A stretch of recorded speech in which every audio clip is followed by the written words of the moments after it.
But in a passage like this, we get some sense of the ancient Indian Buddhist culture and mythology surrounding the Buddha. It's interesting, though, when we look through Pali texts, the oldest Buddhist texts, you actually see the different layers in the tradition with regard to the Buddha.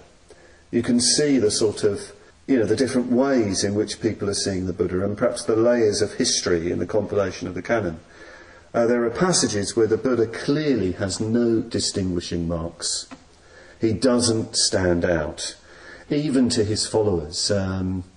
There's a beautiful story, one of my favourite stories in the Pali text, where a young monk, he's been ordained by a disciple of the Buddha. He comes to a farm and asks to stay in the barn. And the farmer says, yes, you can stay in the barn, but there is another wanderer there, so you'll have to share it with him. And he goes in and he starts to talk to this wanderer, who's quite a venerable monk, obviously another son of the Shakyan, because when they talk they share the same kind of approach to the Dharma. And the monk says, well, I'm a follower of the Buddha.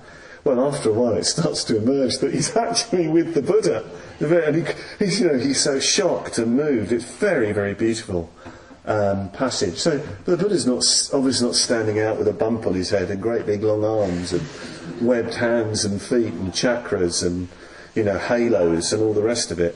He's just an ordinary man, and the young monk discovers he's the Buddha through communication. In the very same Pali scriptures, a different sutta, but the very same collection of scriptures, you get the story of Brahmins who, a Brahmin teacher, he has heard lots about this Gautama Buddha character.